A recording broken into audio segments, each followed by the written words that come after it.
Hi, and welcome to another episode of Kuntarkis. My name is Michael Yon, and this is Topics of Interest.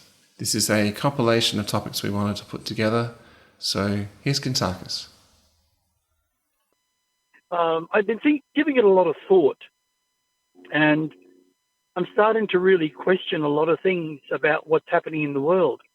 And I'm starting to get, how would you say, really strong vibes that what I'm picking up is pretty well 100% true. And I had a lot of confirmation late this afternoon when I had a lay down for 40 minutes. And I met with this, I don't know if this female was human or some sort of humanoid or alien. I couldn't tell. But we sat about 2 meters apart. And she actually said to me, she said, "If you don't mind, I need you to sit over there." I said, "Oh, okay." I didn't even ask why because I knew. And she said, "I know you understand about frequencies and energies." And I said, "Oh, thank you." And she said, "I just want to confirm everything for you, what you've been feeling, especially this morning. You had an experience last night that you're not remembering." I said, that's correct. She said, "It will come back to you shortly." And what it was myself being out of my body, traveling around the world and seeing different situations with different people. And even though I didn't know the people, I could see what was going on, and it was all negative. This is one thing that's going to really sound horrible. Apparently, they've been harvesting all the internal organs of every dead person. And the coroners around the world, some, not all, but the ones that are being paid big money, are harvesting all the internal organs, everything. And what they're doing is they're all being put on ice at a certain location and then transported to another location, and some even go overseas. And what they're used for is for serving certain types of food in restaurants. Oh, gosh. Restaurants. The funny thing is, Michael, I saw yesterday something that Misha sent to me, and it talked about be careful, people. They're serving human parts in restaurants. They didn't say which restaurants. They didn't say where the restaurants were. And they were saying they're all parts of humans, whether they're the flesh, whether the flesh like the legs part, the rump, whatever. And it's happening apparently all around the world. And then I asked this being a question. I asked, are the elite criminals very powerful in how they've been conspiring against humanity? The answer was immediately yes. I said, how long has this been going on? 132 years. 132 years. I said, is it mainly by the elite criminals, being the CPCs? And she started laughing. And she knew exactly what I was saying, called the CPCs. And she said it. She said, cannibalistic pedophile criminals. Yes. And I said, wow. And I said, so they're serving human parts.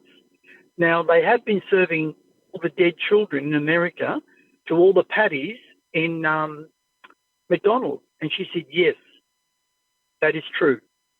I said, what about Kentucky Fried Chicken, which has been going on for a very long time? She said, only lately, because it's owned by what is called the Vanguards and other institutions. And they're all criminals in the same order. I said, oh. So what was really interesting, Michael, there was a lot more, but I won't go into it. We are in a state of flux as a species, because what's going on around the world is so huge, yet it's nowhere near as big as 8 billion people. Now, you've got to ask yourself, why would 8 billion people be so apathetic, lazy in their thoughts, and allowing such evil to go on? You've got to ask yourself that question. What is doing it? Well, answers come up, and she confirmed it. And what she said to me was very interesting, is what I already know. And she said, it's in the food.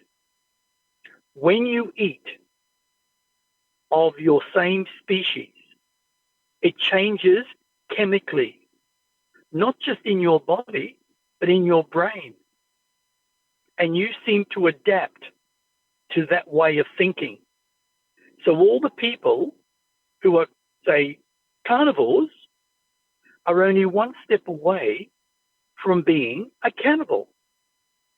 And once you consume, even without your knowing, human flesh, whether it's normal adults who have died naturally or died from the COVID, or young children, that's an interesting factor. You start to want it. You start to desire it. Oh, I want to go back there and eat more of that food. It was so delicious. A lot of people have been eating humans for years, and they don't even know it. Yet there are the CPCs, and there's a lot of them, who have been eating mainly children and drinking their blood for a very long time, probably at least the last 132 years. And these are all these rich families. Now, my wife and I did some research, and I did a little bit more than she did, and I looked up different companies who owned them for curiosity, for my own self and my wife's self and my son's self. And I found all these companies that I looked up are owned, or not owned, highly invested, which is the Vanguards, the BlackRocks. There's a couple of other companies that I can't relate to, but apparently they're all high-ranking families, and they're in the same sort of industry, so they must be all the same sort of elite criminals. And the reason they do this, like, Kentucky and McDonald's, the Vanguards are very highly invested in that, and a few other areas that's quite amazing. Also the Woolworths, the Kohl's, the Walmarts in America, other companies. And I thought to myself, wow, that's why they've been putting synthetic hormones into the beef stock, the chickens, and everything else to beef them up, but at the same time to cause the imbalance of the human species, especially their DNA. So when they have children, it's going to be worse. And the next generation is going to be worse again and worse again.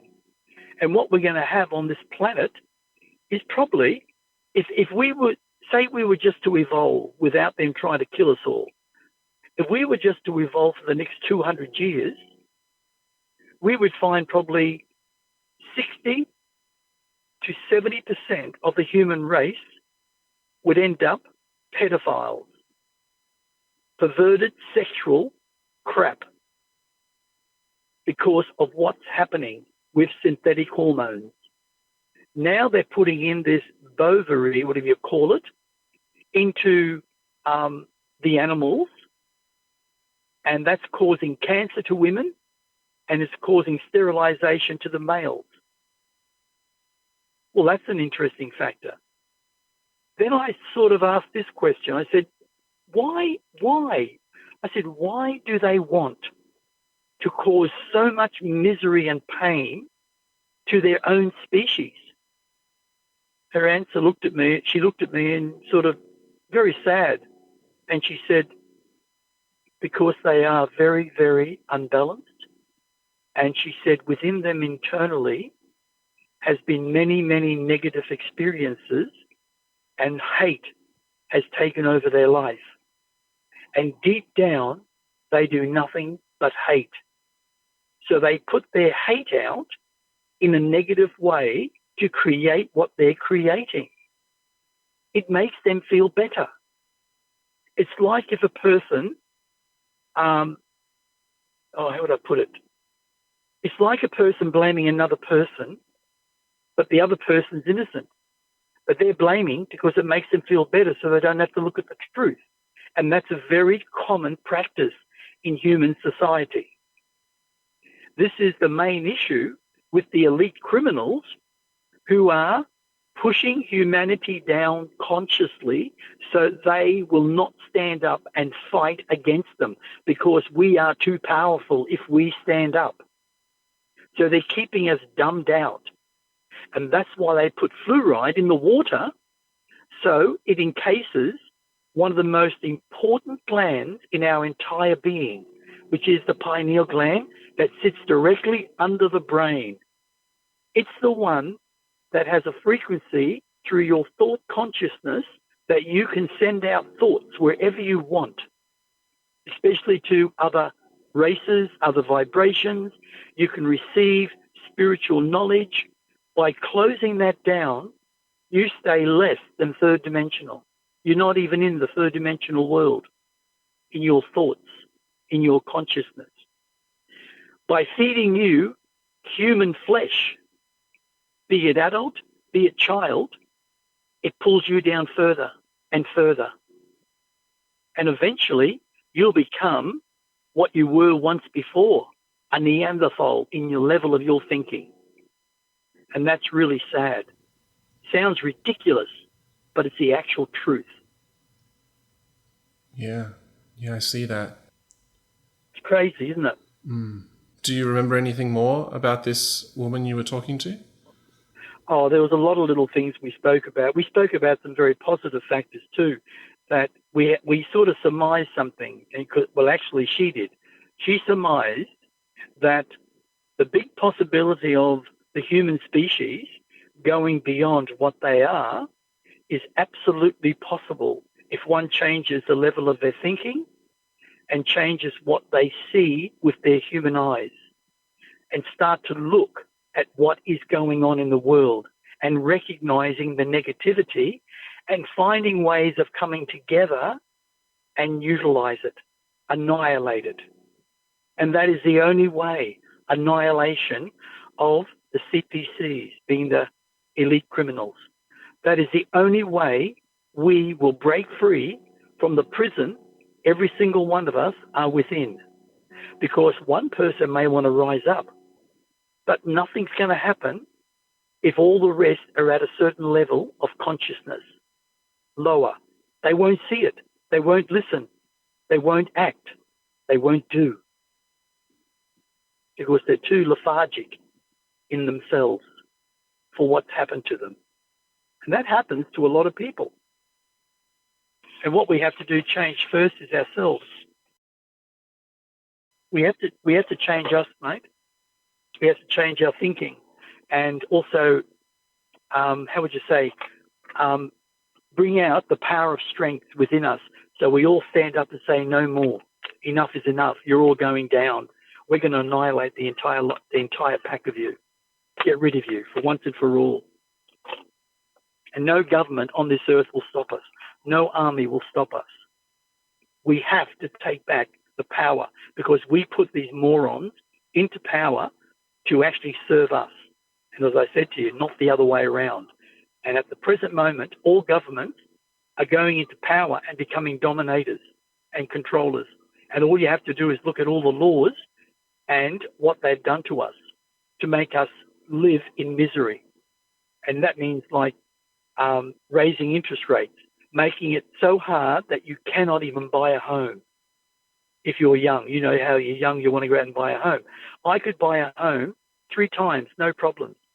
But the last 35 years has become more and more difficult for anyone to buy a home unless you have one.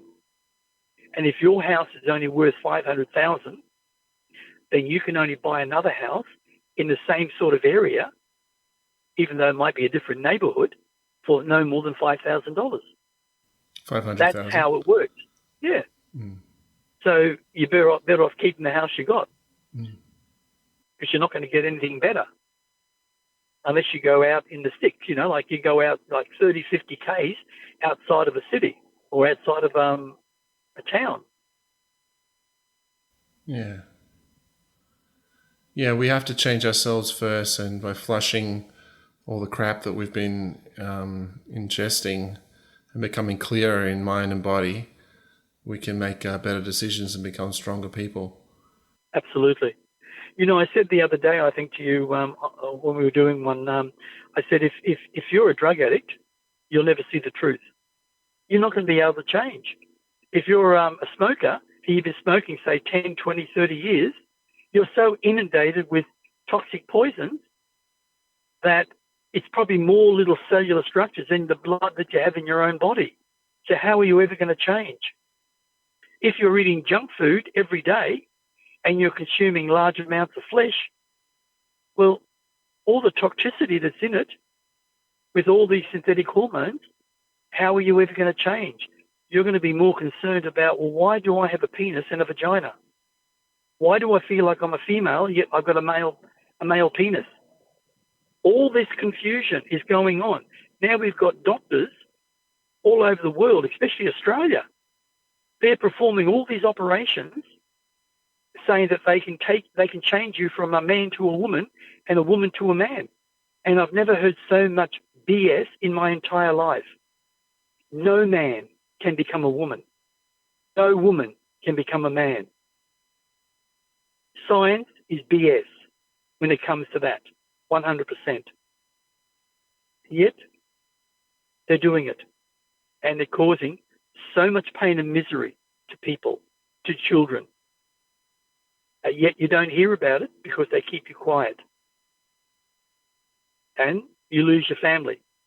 Because the young child tells the family off. Because the family says, no, please don't do this, please.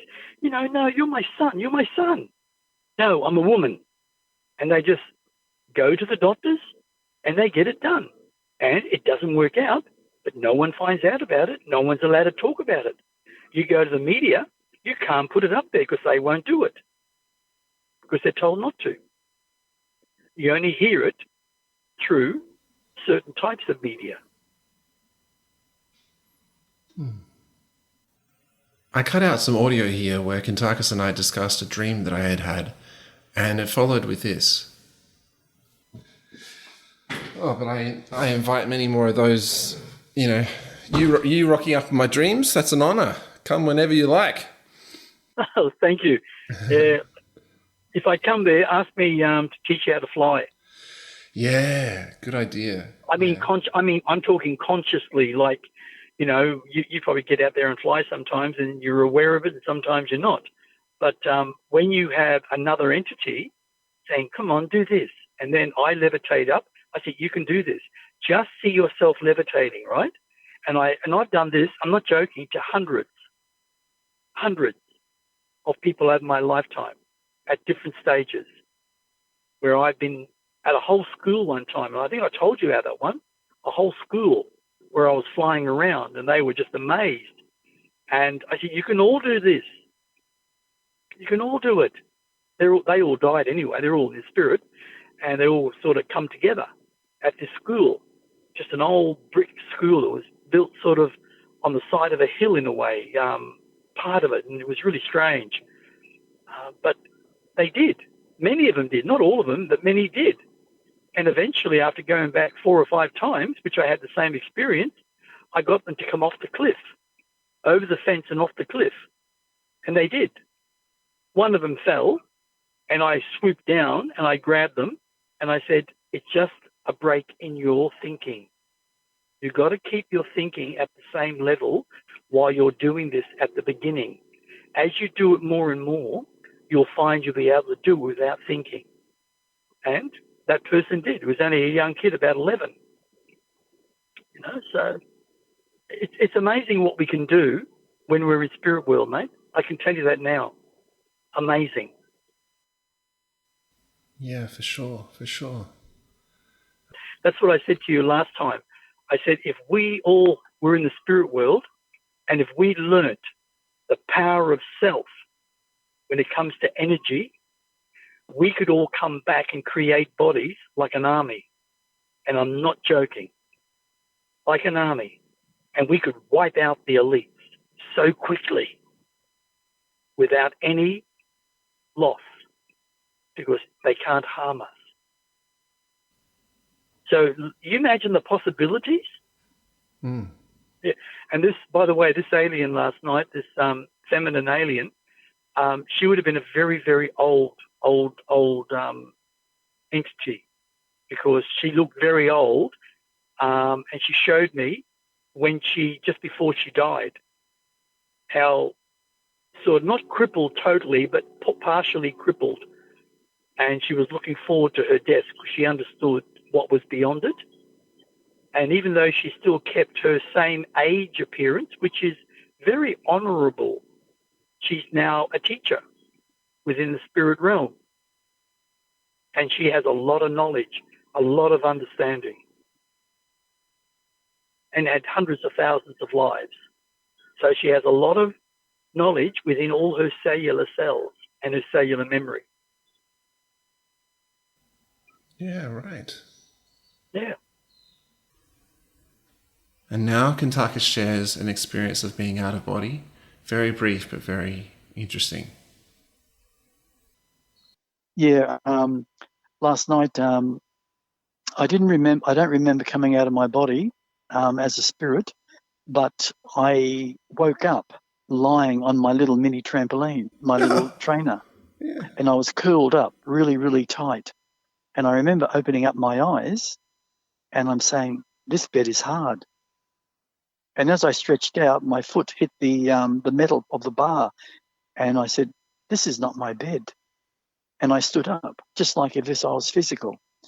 And I looked down, I saw the bouncer and I saw my treadmill and everything else. And I said, why am I in this room? And I had to feel my way out because it was not dark, but dark. And it's like I was still half asleep. And I walked out and down the hallway. I had to hold the brick wall on one side. It's all brick all the way down. And as I was touching the brick all the way down, I got to my door. And I went to get the handle and I tried to turn it, but my door was locked because I was doing a special meditation. And I said, oh, bugger, I got to find my key. And I suddenly pushed on the door and my hand went through it. Oh, damn it, I'm spirit. And I went through the door and I looked over and I saw my body lying there. And I just said, back into my body. And I literally leaped off the floor into my body and I curled up exactly the same way I was when I was on the little mini trampoline in spirit. So what it's showing me is that it's happening more and more to me because I'm training quite hard with myself. I want to be prepared to when I take my last breath so I know exactly what I'm doing, right? And this is one of the things that most people will never, ever, ever experience because they don't think about that level of thinking. They don't take that level of thinking to themselves that they might be able to say, come out of their body as a spirit. And a lot of people don't even know about spirit or they don't want to accept it. That's why it's been held back from us so much. So that was just a very brief experience, but it was really good. I really enjoyed it. Realizing that was the point, What it meant. realizing what it meant exactly. And that's really important. Really important. Oh, that's great. And now for another out-of-body experience. I remember last night I came out of my body. I had one of the most horrific, entertaining, fantastic experiences. I mean, I've had so many better ones, but this one was the most unusual. And I mean the most unusual. and it felt as if I had 100% freedom. It was incredible.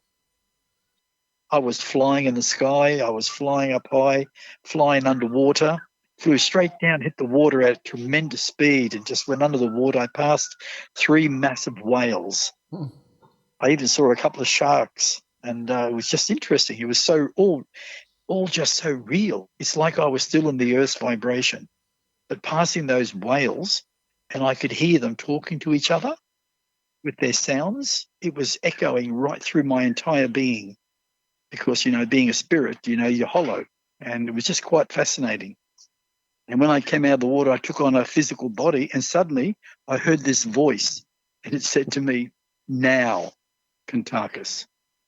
And I looked up as I stopped, and I saw this little, like a tunnel, and I just started entering the tunnel, and I went deeper and deeper into this tunnel that ended up in a cave that was so massive in the earth. It was incredible. And when I looked up, everything was sort of pretty black. And then suddenly it started to light up, but light up very, very dimly. And what was up above me, which I found very strange, was these massive, what would you call them? If you hit something and it makes a fantastic sound, like bong, Yeah. I can't think of the word. Yeah. What shape were they? Shaped like, if you took, say, a 90-kilo gas cylinder and chopped the top off and welded a rod on the other end that had a loop, and then you hang it right up, and it was, say, 30 or 40 times the size. Like a massive bell. That's like a massive bell, yes. But they weren't shaped like a bell. They were shaped more like a cylinder. But they were massive, and they had these little, at the base of the coming down, had a curl, just a very light curl on the end. And they were all sort of blackish, like pewter, like, the color pewter? Yeah. Like pewter, but they had symbols all over them.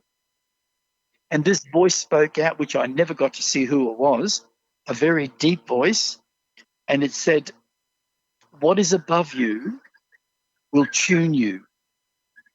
Stay seated and just be. Have no thoughts and allow the miracle to happen." That was the exact words. So I said, yes, I will. And I just sat there looking around me, turning my head. I couldn't see the end of these things. And suddenly they started to bong. And every single one of them had a different note. And the vibration was so powerful, I could feel it vibrating under my body as I sat on this sort of not flat, but sort of slightly wavy type rock floor. And it was sort of a dark grey colour because there wasn't much lighting. And they were going off all over the place. And the vibration was so powerful. The noise, actually, yeah, it was loud, but at the same time, it didn't bother me.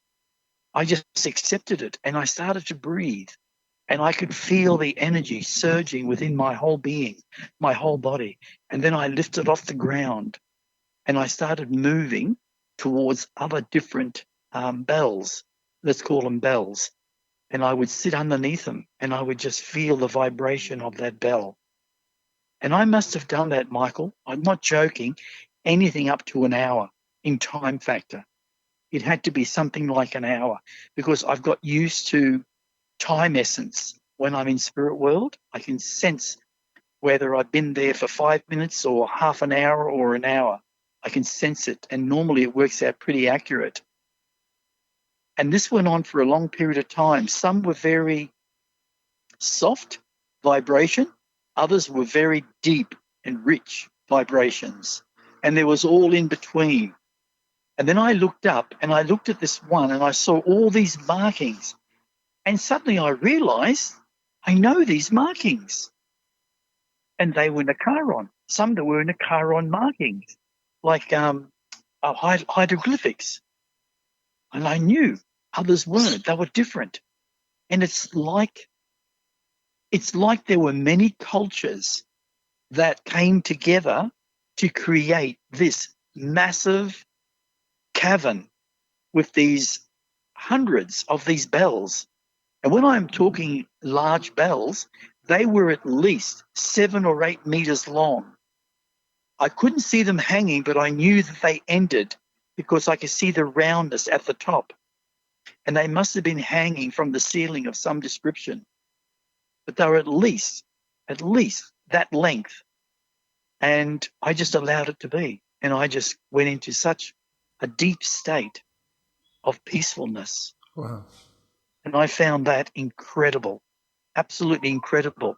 And then I heard at the end of it, the voice turned around and said, "Thank you, Kuntarkis, for your patience.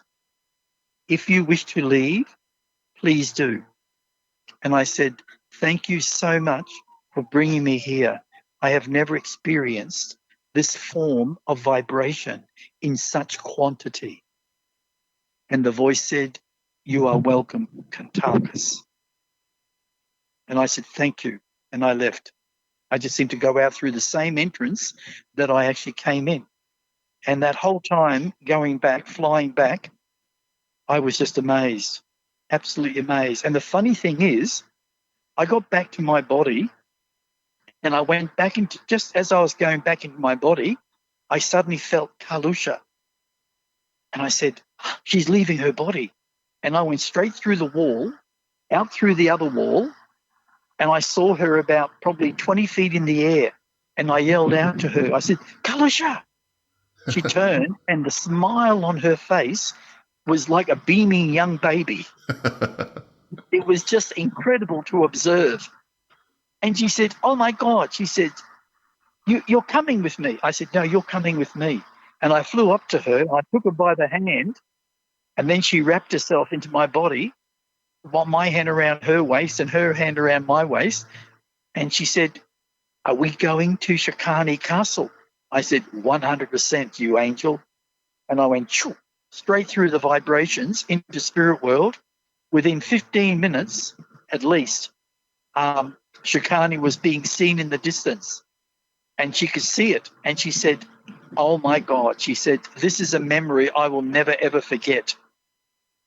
And we got closer and closer. And we basically went, without going into it, from the base level, which is the car park, all the way up and saw the first level, which is where all the water is stored, to the third level, which is the actual storage of food. And then to the fourth level, which is the massive kitchen, dining room, and also the sunken lounge with a massive, what do they call those rooms where you go and you close the door? Like a theatre room? Mm. Yeah, like a theatre room. And we went up through all the levels, took her into where we slept up there, took her over to where JC's massive Mack truck was, and she was amazed by that. And then I took her up to the next level, which I haven't told anyone about this, but there is something very special on that level. I've already discussed that with Father and also Kanag. And in the last 4.5 months, Kanag has organised a massive ship, and he's actually brought a ship that is 65 feet in length, 45 feet wide, and 37 feet high. It has 3 levels, like a storage level, a bed level, kitchen level, whatever else goes there, and then the top level, which is a massive area, but it also has the viewing room of when you're in space. And the entire outer hull is layered with hieroglyphics of Nakaris. It tells a story, but it also creates what they call the most positive energy when you're flying in it, that nothing is attracted to you of an evil base. Instilled living energy into those hieroglyphics that literally keep any form of evil out of your vibration. And that ship now is in that level, which is the 7th level, and it's sitting there just floating. And inside it, my friend, is the most beautiful ship you've ever seen. But I've never told anyone, mate. I've never told anyone. But that's there, and she was so amazed by it. And when I took her up to the 8th level, which is the last level, that's got a 75-foot ceiling from the floor to the ceiling. And I think I mentioned she was so rapt to actually remember this time and see Thomas the Train that goes all the way around the top, and it goes through tunnels and all that type of stuff. Yes, mate, games, yes, yes, yeah, all of them, yes. They talk to you when you go through the tunnel. That's right, it's conscious energy. Yeah, and all that, and then it's got everything else up there, all the veggies and all that type of stuff. And we just spent probably 3 hours doing that. Yeah. And the last thing we did was lay on the big bed, which is bigger than a king bed, which is a 5-bedroom massive apartment. Yeah. Yeah. So yeah, and then what's it called? We came back and we went to sleep. That was it. Gosh. And when she woke up and I mentioned it to her, she suddenly looked at me and smiled, and I could tell that she was having memories. And it was brilliant. Oh, that is brilliant. Yeah. It is. It is. I'm trying to learn to instill this now so she can actually connect if she needs to by going to Shikani's castle, knowing that as a spirit, if I pass away, I'm there, and also teaching JC to what is to actually come. Yeah, so it was very good. Do you think you still feel the effects of the bells now? Yes, I do. Wow. Yeah, I do. I can close my eyes and I can literally bring the transformation of what was there into my vibration and literally sit and listen to it. It's instilled within my cellular structure, 100%. Wow. That's the beauty, Michael, of any being, no matter who you are. If you really, truly believe, and if you keep saying positive things to yourself, like I'm just going to use this as an example, I live in perfect health. If you believe it and you say it so many times a day for the next 2 years, it becomes your reality because you are conscious energy, living energy. And it will literally instill that memory into your cellular memory. And it will come forth whenever you choose it to come forth. So whatever you say in your life, be positive always. Yes, I know we can be negative. I can be negative. But if you transform, once you take recognition of your negativity, it means you're releasing the negative energy that has been stored in your essence, probably from the day you were born, because you had all your parents' negativity. But once you learn to understand that it's okay to be angry and then release it, let it go, let it dissolve into a nothingness, let it only be a memory within your cellular memory. And that way, it's neither negative or positive when you bring it up. It's gone. It's balanced.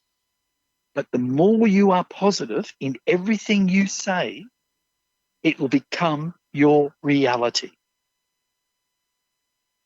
How long? No one can define that. And now for another out-of-body experience, this time including the dome and a celebrity. I had a very interesting experience last night. Yeah? Just so you know, last week, I can't remember what night it was. I think it was Thursday night. Or it could have been Friday night. I'm not sure. But I was called into Spirit World, and they Ardra informed me where Robin Williams was. You know Robin Williams, Yeah. the actor. Yeah. Yep. And I got him and put him in the dome. Oh, okay. And he never said a word to me. He never cursed me. Well, actually, sorry, he did originally, and then he stopped. That's right. He cursed, and then he stopped, and he just sort of hung there as I just flew him up to the dome, opened it up, and I didn't drop him because I had respect for him. I took him all the way down, and I just put him in there, and I couldn't stay there, so I just left. And last night, I came out of my body, and I sat on the bed, and I looked at my body, and I put my hand on my body's chest, and I just kept saying, I am turning physical. I am turning physical. I can feel the body, and the body is physical. My body is physical. And as I was touching it, I felt my spirit becoming physical. And I put my right arm onto my left arm, and I was tapping it, making a noise. And I said, brilliant. And I just left and went through the wall just the way I was. And I ended up outside the dome. And I said, and nobody was there. There was no spirits or anything. And I just opened up a small part of the dome, and I went down, and I saw him, and I made light, not a really bright light, just a light that he could see, because it was all dark in there. And he was just sitting there with his legs folded, just sitting there slunched, forward. And I came down and stood in front of him, and he lifted his head up, and he said, oh, it's you. He said, oh, it's someone here to talk to. And I said, do you mind if I sit down opposite you? He said, no, go for it. And we had a really long conversation all about his life and how he became what he became and why he became, and how he felt guilt throughout his entire life. But he buried it and buried it and buried it. And as he got older, in his early 40s, he became a very angry man, especially when he was doing certain scenes in certain movies. And he had to, like, there was a movie called Peter Pan, and he was playing the part of being a rich businessman, and they were going to go on a holiday, and they went and saw I think he went and saw his adopted mother, that's right. And there was parts that he played where he got really angry, and he was meant to get angry, but he overdid it, and he knew he did, and he actually said to the camera people, stop the cameras, and they all just looked at him, and he disappeared for over half an hour, he said, trying to pull himself together because he was really angry to what actually happened to him when he was a young boy. He was turned into a homosexual, even though his genetics from his parents, it could have created him into a homosexual, whether it was his father or his mother. I'm not sure. And there was a couple of movies he was like that. And then he played a few other movies where he was a killer. And a lot of his anger really came out. And he expressed to me that he overacted, but he said it looked good when he saw the movie. It fitted. But he said that was his emotions of what he actually did and to these children. And that's the reason why he said he committed suicide. And we had a longer talk. It went for a long time, but I can't remember it all. It was quite in depth. And I looked at him and he said, what's going to happen to me? I said, if I leave you the way you are, I said, you're going to be eventually going through the light. And he said, oh, is that real, is it? I said, yes, it is. He said, oh. And then I said, when you come back into your body through reincarnation, I said, you'll end up a little worse than what you were in this lifetime. She said, what do you mean? I said, you'll become more of a homosexual and you'll hurt other kids. And he looked at me. I said, I can't do that. He said, what's the alternative? I said, well, it's your choice. I can leave you the way you are and put you back into spirit world, because I noticed when you were in spirit world, you were just being funny to other spirits. You were talking, communicating, laughing, and from what I gather and what they said, you didn't do anything, you were okay. But I know what's going to happen when you go back into the physical body. I said, your genetics will be activated. And I said, it's not going to be a positive thing. And then he said again, well, what's the alternative? And I said, well, the other alternative is that I vaporize you into nothingness, never to be reborn, as if you never existed. And he said, do that. That's how he said it, do that. And I said, are you sure? He said, yes. He said, I hurt other people. And yes, I was hurt also, but I hurt other people because of what happened to me. And he said, I am not going to do it again. He said, do it now. So I did. And I did it very pleasantly and still sat there watching him as he started to disappear. And he gave me that really beautiful smile of basically saying thank you. And he just dissipated into nothingness. And naturally, his remnants of energy was cleansed and the rest went back to the pool of life. Wow. And that was that. Yeah, wow. Okay. Gosh. How did you feel? It really touched my heart. I tell you the reason why. I know, percentage-wise, there are a lot of men and women who are raped viciously, who are sexually assaulted viciously when they're little children, even as young as 2 and 3 and 4. They seem to bury it, and they seem to let it go for a period of time, but it always comes up. No matter what, your emotions will face you. You have to look at your emotions or nothing in your life will change.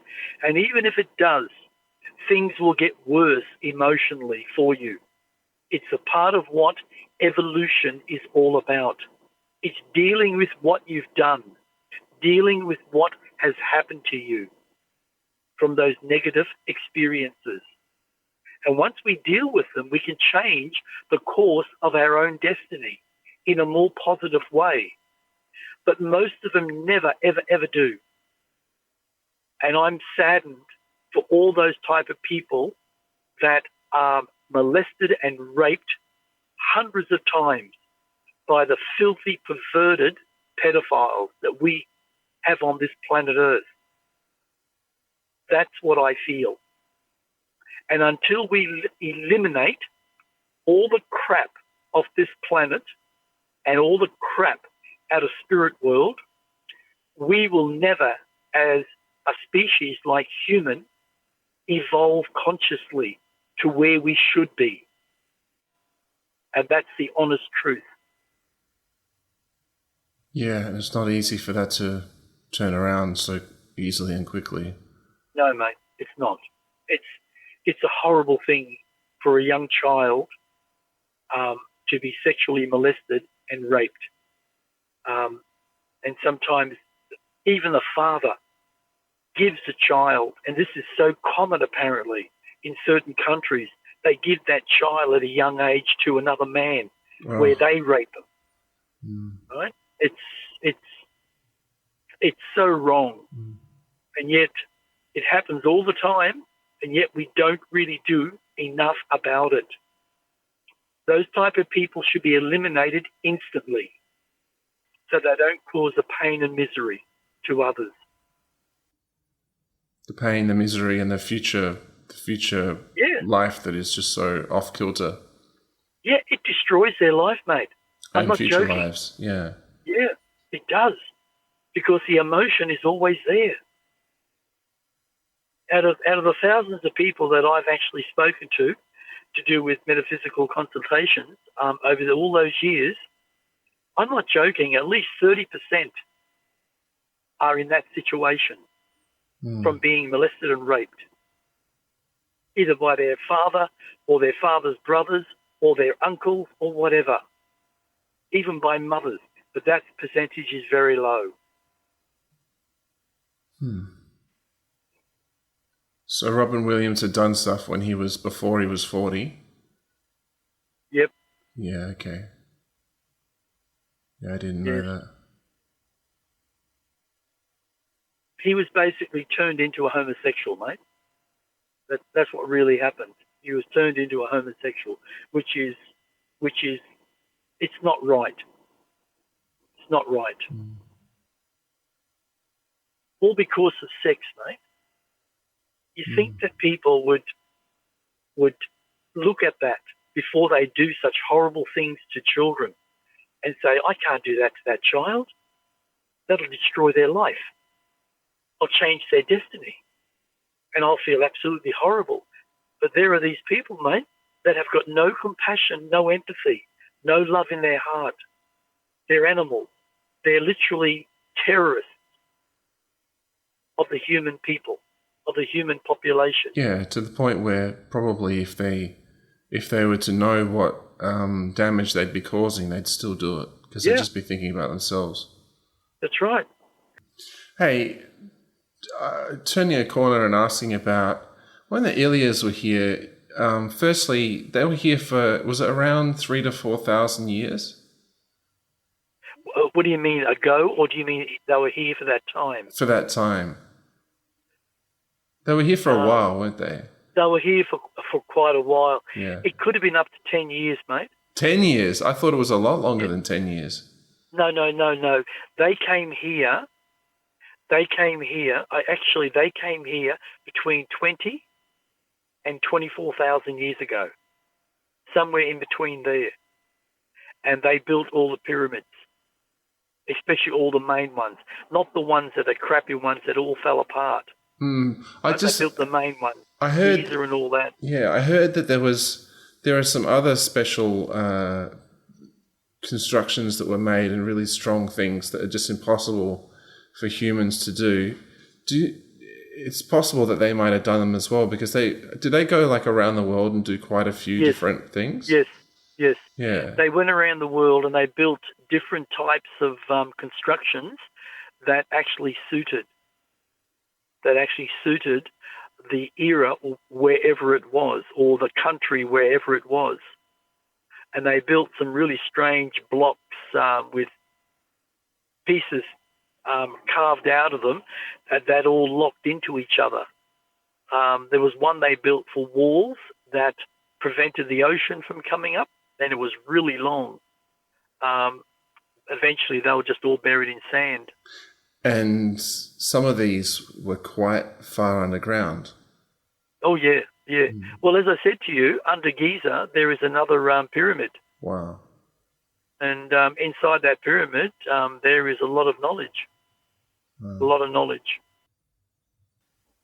What follows, and to finish, is what I see as a lovely lesson in positivity.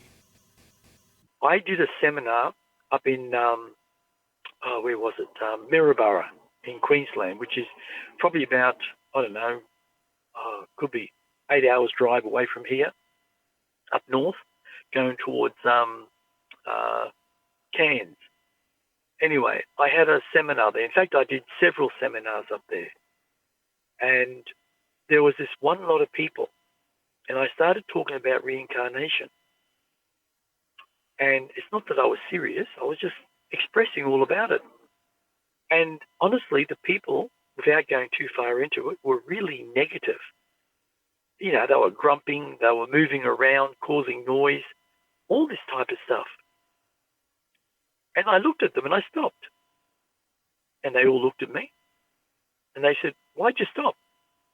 I said, I stopped because it's all negative. And maybe I'm being negative. But there's a really negative energy here. So I'm just going to walk around in a circle around all of you. And I'm just going to project the essence of living energy, which is pure light, at all of you. And all I ask is that you breathe it in. Can we all do that? They all said yes. So I did. And I did it for about, not joking, about 6 minutes. I walked around the entire circle of the people. And I kept doing what I was doing. And then I stopped and went back on the stage. And I noticed there was still a lot of people with their eyes closed. And then I said, right, let's continue. And they opened their eyes. And they were all smiling at me. and I started talking, and I brought more humour into it. And, they sat there and they listened the entire time, and no one was negative. Oh. Maybe I picked up negativity. Maybe they picked up negativity. And it just bounced back and forth. I have no idea. But what I projected was heart love, pure living energy from the heart. And it literally changed the way they were. And that's like in life. Whatever the situation is, if we project positivity, the light, the heart, the love, what we find, it will all surround us. If, by some chance, we know we're about to die and we still project that love and light, and suddenly we're dead, it doesn't matter. Because the only thing that perished was your human body, nothing else. And that is a complete positive 100% for your spirit. And that's how we have to look at life. Wow, yeah. Not be involved with other people's emotions to what's going on. Be involved purely within our own energies of total balance. And it's amazing what comes through. This concludes another episode of Kuntarkis. If you'd like to find out more about Kuntarkis, find his website, which is etcconsciousness.com. He has articles there, he has his books listed there, and also if you have any reason to contact us in general for any reason, just email kuntarkis@gmail.com. That's it for now. Thanks so much for listening. My name is Michael Yon, and stay tuned for more.